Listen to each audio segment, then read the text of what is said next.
This is the User Adoption Podcast with your host, Henrik de Gyor. Who are you and what do you do? I'm Adam Singer, and I help companies get more users, leads, and revenue by using search engine optimization along with social media marketing, email marketing, and website optimization. Adam, how are you involved with user adoption? My role with any of my clients is getting people to convert from being a visitor to a website or get them to a website and getting them to become an active part of their revenue stream. So that might be a user adoption in terms of getting somebody to be a subscriber to a SaaS. It might be a adoption in terms of somebody making a purchase of some sort, whether it's through a salesperson interaction or through an online interaction. Adam, what are the biggest challenges and successes with user adoption? I think that's a broad question, so I don't know how to give a specific answer to that. A lot of the clients that I work with are startups, particularly in the biomedical industry. So in terms of user adoption, there are some of my clients are looking for early adopters to start using a technology and then write some kind of academic paper on it.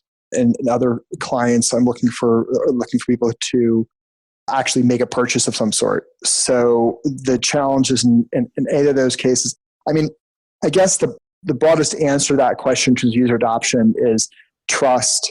Trust is always the biggest obstacle, I think.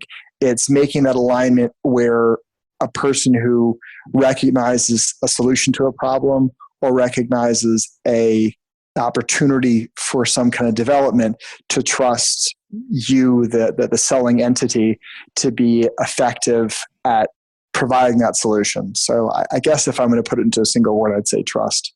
In terms of a relationship, I think it was exciting to see one particular client who had an opt-in user subscriber rate of about, I think she went from about 200 users to, I think, just below 1,000 in a course of 3 months. So that was a pretty good success in terms of user adoption. But this is more of a relationship with a certain level of celebrity. So that I'm not sure that's qualified exactly as user adoption. That, to me, was a success in terms of the business goals that we had set out for her. I would like to say that most of the clients I'm working with that are in the biotech industry, they're still too new to talk about a big success. I'd love to tell you that this particular biotech has 75 new people who are using it and experimenting with it at this point. But I unfortunately I can't say that about those. But I think that 1,000 uptick in email subscribers for a nonprofit was a pretty good one. So I'll talk about that one. Adam, what advice would you like to share with people working on improving user adoption? The framework that I consider, which has the acronym of DATA, I think is the best way to approach these things. The first piece being discovery, understanding what your users want and what you as an entity provide, and then spending the time on aligning, making sure that your user experience speaks to the alignment between what your users want and what you actually do. And then some type of a test that enables you to identify key performance indicators and identify what switches or changes you can make, whether in your social media, in your search engine optimization, in your presentation of information, your forms, whatever it might be, to how you can, what tests you can do to see how that those numbers would change, and then analysis of that information. So I think sticking to that framework of discovery, alignment, testing, and analysis, I think is the best way to approach user adoption. Adam, where can we learn more about user adoption and your work on the subject? My website and blog are at abilityseo.com.